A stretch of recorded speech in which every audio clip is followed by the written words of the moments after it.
When you're from a working class background, you don't really have like anything to fall back on. So there's a lack of people from these areas going into like the creative arts because they don't really have like a security net. So you're often told to get a proper job. When I was younger, I was introduced to music by my mother and father. I was being introduced to fashion from a young age, not necessarily through magazines or film. It was more like the people around me. Definitely like my nan encouraging me to dress up and do these different characters would have had a huge influence, because like from a young age I was like playing with fashion and costume, always looking through like my nan's clothes, and I used to just dress up in her outfits all the time, but in characters. But my character of choice would always be an old lady. I used to go into like their living room and do shows as an old lady or my nan or whatever old lady I saw that day. I suppose that's fed into my work as well. If you walk through the town centre, it's mainly like the older ladies I'm inspired by, with that kind of style. Tinted sunglasses on, gold jewellery, everything matching. For me, working class women are the best dressed. A lot of what I remember is like being around like really nice landscapes, or being at like my grandparents' house. My father was away a lot, so I was like bouncing back and forth to both my grandparents' house, so they were like a huge part of bringing me up. One of my grandfathers was a funeral director, and then my other nan lived like by this huge like tip where we used to just like paint our faces in mud and run around this tip. It's a lot to like being quite free, I feel like, my childhood was, yeah. My father was part of like the new romantic scene, the punk scene. So a lot of the time when I was younger, I'd have a lot of different people coming around my house, and they would all be dressed in amazing different ways. One of my early memories is like walking into my mother's bathroom and Steve Strange just being there, putting makeup on. And I was just like really fascinated by this like amazing person. Even though I wasn't around things like exhibition spaces and art in that way, just being introduced to different people and the way they dressed would have given me like cultural capital, I think, which introduced me to things outside of Merthyr, just seeing people in that way. Where you're from forms your identity. So if you're using your identity to inform your work, to me that has more kind of bite to it. People can tell you're from Merthyr just by your accent. And even if you go to another valley, if people find out you're from Merthyr, they're like, oh, it makes you a bit like, gives you an edge. I instantly felt different when I moved away because nobody understood a word I was saying. Working in London, there wasn't any people that I was meeting who felt like they were from the same background as me. I was struggling for money, struggling to like make ends meet. Also being told that I had to like follow a certain path, which was a lot of working for free. I was getting a bit fed up with being told that this is how I had to be. So I ended up coming home quite a lot. There was a lot of negative press around Merthyr. I think the BBC had an article called like the bleakness of the Welsh valleys or something along those lines. And that wasn't really like what I knew coming from there. My way to kind of challenge that was to start doing workshops with young people in the valleys. Fashion workshops or photography workshops, introducing them to different photographers or stylists. I wanted to make work which was showing the people that I grew up around or interesting people that I met on the street. I think being in the valleys does feel different because even when you walk down the street, Like, people you don't know will stop and chat to you. Everyone is connected in some way, so nobody feels like a stranger, even if they are a stranger. I think it's really nice that, like, community still exists in places and people want to be a part of your life and know how you are, what you're up to. People are just authentic to who they are. There's an honesty to their character. It's just a sense of, like, care that people have for each other. When you come from a place like Merthyr and then you're put in a room full of people who are really different to you, or maybe not the same values that you grew up with, I think then you kind of realise you're different, so the lack of confidence then maybe start to come through then. I don't think it's around when you're young, like really young. I think it's when you are put in those spaces, all of a sudden you're like, oh, I might need to change the way I act a little bit, or the way I talk to fit in order to progress.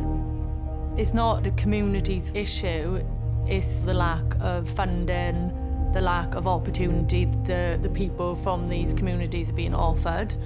And the more arts and culture that gets introduced to young people from a young age, we're going to see that change. You know, we're going to see a lot more young people striving for those jobs. So that is what my work's about. It's about fighting to get these young people in these spaces.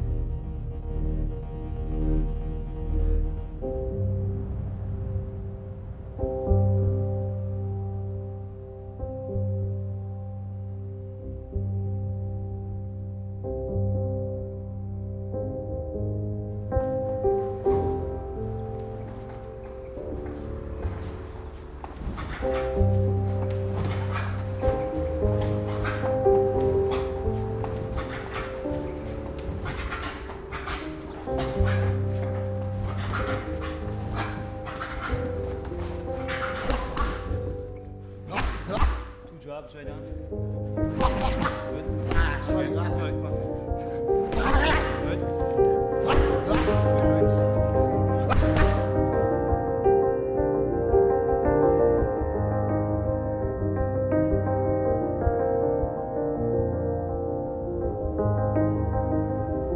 So far now lost from that valley's happy love, where innocent as grass I played my furious games.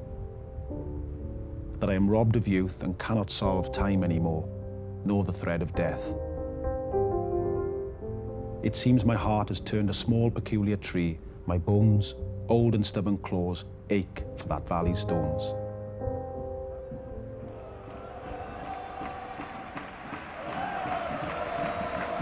Whenever I come back to Merthyr, I do feel like I'm home, which is really interesting because I haven't lived here for decades, really. I don't feel as if I've been away. I don't even feel as if I've lived away. I feel like I've always lived here, which sounds really strange because I haven't, but I just feel that, you know. I suppose the roots of Merthyr, when you have them, go really deep, you know. The reason why Merthyr exists is because of industry. Nobody really lived here, a few hundred people. And then they discovered the perfect scenario for making iron. I think it was lime, running water, and coal. And they made iron, and they had the biggest iron works in the world. So the town was an immigrant town because you had lots of different ethnic people, Irish, English, Welsh, Jewish, Basque, all kinds of people. The town really flourished. It was the biggest town in Wales, and it was really important on a world level. There's reports about what Merthyr was like back then, that people sort of coming up the valley and seeing a glow in the distance, the giant blast furnaces they had there. Somebody described it as like looking into Dante's hell off in the distance. Almost like a Wild West town. That's how sort of historians have described it. Grew up very quickly around these giant ironworks. And it gave Merthyr a very specific character, a distinct character. Sporting teams, when they came to Merthyr, often were beaten before they got here. Especially on a dark, rainy night, and you're creeping towards the valleys, and there's the ground in the middle of the town. And I've spoken to people that played against Merthyr, and they've said we'd lost before we got there. Merthyr had gone through a tough time in the mid-80s. The strike had happened, and then 2 years later, we played a crack Italian team called Atalanta, who was still playing in the Champions League. It was described by Henry Winter, I think, in the Times, as one of the greatest, if not the greatest, European Cup shock ever. Both my grandparents were there, both my brothers in different parts of the ground. Everybody I knew was there. And we won. We beat them 2-1, it was extraordinary. And I can remember the next morning, we led the national news. I was 16 years of age. I just thought, this is the most magical thing. My father, because he'd worked underground, would always point out to the miners who'd done well in life. So for argument's sake, the great Bill Shankly, the manager of Liverpool, he was a miner, and we'd be like, kids, all right, Dad, you know, what you've said. But as I've got older, I realised what he was saying. Shankly talked about the values that he learned underground, camaraderie, working together, you know, having to have one another's back. And he took that to football. My father's generation would fight for people's rights, and they believed in that, you know. They were outriders, as the saying goes, which I love that saying. So the union men existed to tell these people at the table, you know, that they were as good as them and they wanted this. You know, there was no idea of going in there bowing and scraping. They went in there as equals, and I loved that. I think we are, as human beings, naturally, you know, predisposed to be a bit nostalgic about the past. Would I have moved away if I would have got the work that I had to do? Probably not. I was made redundant from Hoover when I was about 21. They shut the department down and they offered me some redundancy money, and I used that money to go to university. I often think that if Hoover was still there, I'd probably be still working in the office. I was very happy, you know, I didn't have any great desire to move away. My father was really important in helping shape me. I think when your parents passes, it's very interesting. You think about them even more than when they're alive, oddly. I liked him. I know it sounds an odd thing to say, but I always remember my mate saying once about his wife, I like her as well as love her. And I think that's really important, and I really got what he meant. And that was the thing with my dad, I liked him. He was great company, he was a brilliant storyteller. He had perfect timing. When he was very ill, my father, with terminal cancer, I decided I was going to tell him I loved him as much as I possibly could, which to men of his generation was hilarious, because he'd never said it to me, but I knew that he loved me, but he just couldn't say it. So I can remember I sort of shout sometimes, Dad, just before I'm going, I love you. And then one time he went, quiet, the neighbours will hear, you know what I mean? It was that kind of thing. But then when he was really ill, the last sort of 2 or 3 weeks, I used to leave as I was living up in London. And I used to go, Dad, I'm going to have to go to London now, but I'll be back into, you know, Wednesday, say. I said, I just want to tell you, I love you. He looked at me dead in the eye and he went, and it really meant, you know, that I love you too. Do you know what I mean? He didn't have to say it. And it was brilliant. And I always sort of remember that he looked me dead in the eye and gave me this thumbs up, you know. I thought to myself, that'll do me. My HIRAETH actually is my father. That's what I realised, you know. My home was my father, what he created. He was a man of Merthyr. He is like almost like the living embodiment of Merthyr, thinking about it. Loved his football, was working class, always went out for a pint, dead friendly, talked to anybody, take no nonsense. Yeah, it was like my old man was like the living embodiment of what it was to be from Merthyr. And I always feel that, you know, Merthyr for me is the truth, is home, you know, it's where I can be myself. I mean, I think anybody or people always find somewhere that they feel the most happy. There's somewhere in the planet, I think, for most people. And I'm happiest in Merthyr.